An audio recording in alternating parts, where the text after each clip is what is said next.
اعوذ باللہ من الشیطان الرجیم، بسم اللہ الرحمن الرحیم۔ آپ صلی اللہ تعالی علیہ وسلم نے مکہ سے ہجرت کیوں کی؟ دنیا کی تاریخ کا سب سے بڑا دن یہ اتنا خاص دن تھا کہ اس دن سے پہلے مکہ میں صرف تھوڑے ہی لوگ مسلمان ہوئے تھے، لیکن اس دن کے بعد کچھ ہی سالوں میں مسلمانوں کی بڑی بڑی حکومتیں بنی اور مسلمان دنیا کی سب سے بڑی طاقت بن گئے۔ اور اس وقت دنیا کے ان مسلمانوں کے حکمران حضرت عمر رضی اللہ تعالی عنہ تھے، جو اس وقت دنیا کے سب سے طاقتور بادشاہ تھے، اور انہوں نے ایک اسلامک کیلنڈر بنایا۔ لیکن اب مسئلہ یہ تھا کہ اس کیلنڈر کا پہلا دن کون سا رکھا جائے، تو انہوں نے اس دن کو چنا جس دن کو اسلام کا سب سے اہم دن مانا جاتا ہے، اور وہ دن ہے ہجرت، کیونکہ اس دن کے بعد اسلام ہی نہیں پوری دنیا کی تاریخ ہمیشہ کے لیے بدل گئی تھی۔ مکہ میں 12 سال تک آپ صلی اللہ تعالی علیہ وسلم نے اسلام کی دعوت دی، لیکن 12 سال کے بعد بھی صرف تھوڑے ہی لوگ اسلام کی طرف آئے تھے، لیکن یہ تھوڑے سے لوگ بھی مکہ کے کافروں سے برداشت نہیں ہو رہے تھے۔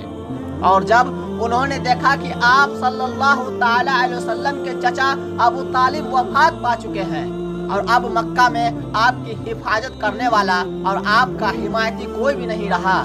تو انہوں نے آخر اسلام کو ختم کرنے اور آپ صلی اللہ تعالی علیہ وسلم کو شہید کرنے کا منصوبہ بنایا۔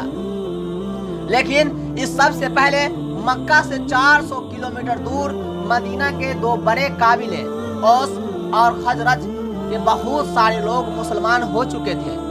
اور وہ آپ صلی اللہ تعالی علیہ وسلم کو اپنا رہبر بنا کر مدینہ لے جانا چاہتے تھے۔ تو ان میں سے 72 لوگوں نے مکہ جا کر آپ صلی اللہ تعالی علیہ وسلم کو مدینہ آنے کی دعوت پیش کی، جسے آپ نے قبول فرمایا، جس کے بعد مکہ سے مسلمان آہستہ آہستہ مدینہ کی طرف بسنے شروع ہو گئے۔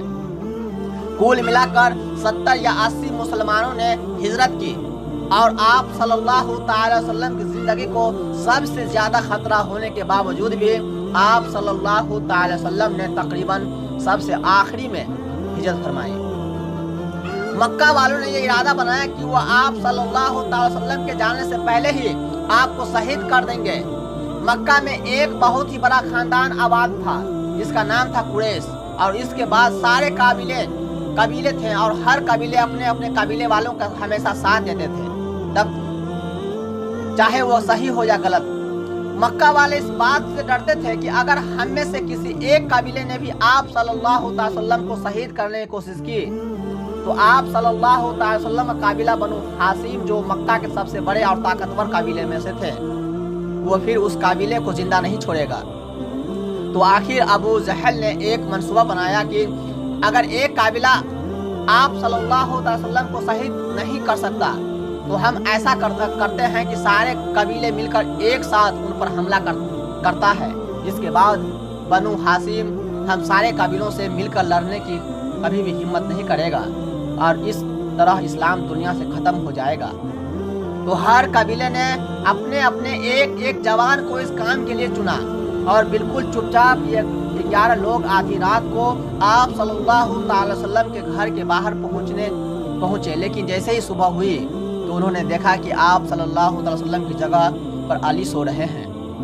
اور آپ صلی اللہ تعالی وسلم تو ہے ہی نہیں۔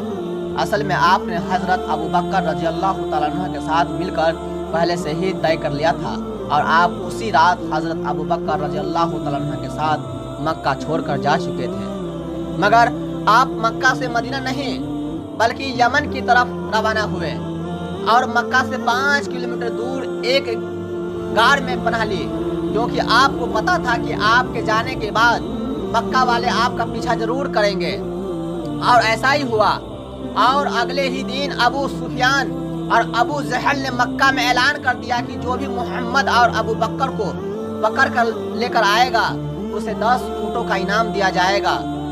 اور اگر ان اونٹوں کو آج کے ریٹ میں دیکھا جائے تو یہ 1 یا 2 کروڑ روپے بنتے ہیں، جس کی وجہ سے مکہ سے بہت سارے لوگ مدینہ کے راستے پر آپ صلی اللہ تعالی علیہ وسلم کو تلاش کرنے لگے، لیکن جب مدینہ کے راستے پر وہ نہیں ملے